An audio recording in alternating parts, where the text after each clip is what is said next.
కోడికత్తి Srinu bail కోసం పోరాటానికి దళిత సంఘాలు సిద్ధమవుతున్నాయి. తనపై జరిగిన దాడి గురించి సీఎం జగన్ కోర్టులో సాక్ష్యం చెప్పకుండా 5 ఏళ్ల నుంచి కాలయాపన చేస్తున్నారని దళిత సంఘాల నాయకులు మండిపడ్డారు. ఒంగోలు ప్రజా సంఘాల ఆధ్వర్యంలో ఏర్పాటు చేసిన సమావేశంలో శ్రీనివాస్ తల్లి జనపల్లి సావిత్రి కన్నీటి పర్యంతమయ్యారు.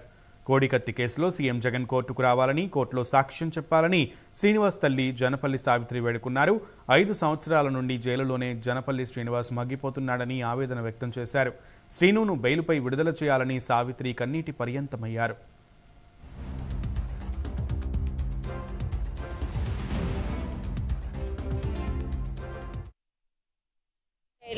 మగ్గుతా ఉన్నారని నా కొడుకు ఇప్పటికైనా నా కొడుకుని విడుదల చేస్తారని ముఖ్యమంత్రి గారిని వేడుకుంటున్నానండి.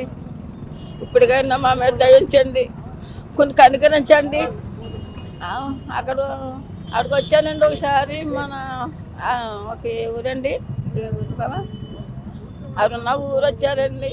వస్తే కూడా మమ్మల్ని అక్కడ ఎత్తేసి పక్క దావచ్చుకున్నారండి. 2 సార్లు వచ్చానండి. నా మీద కొంచెం దయ చెప్పండి మంత్రి గారు, మీకు నమస్కారం అండి బాబు, మీకు నమస్కారం అండి. తాడేపల్లి కూడా వచ్చానండి 2-3 సార్లు. అప్పుడు కూడా ఏమి లెక్క చేయలేదండి. తాడేపల్లి కూడా వచ్చానండి సార్. అప్పుడు కూడా 2-3 సార్లు వచ్చానండి. అప్పుడు కూడా మాకు ఏమి చెప్పలేదండి. మారుతామని వచ్చేసేవారండి. ఇప్పుడుకైనా నా మీద దయించింది, మా మీద నా కొడుకుని ఇప్పటికైనా సరే విడుదల చేసి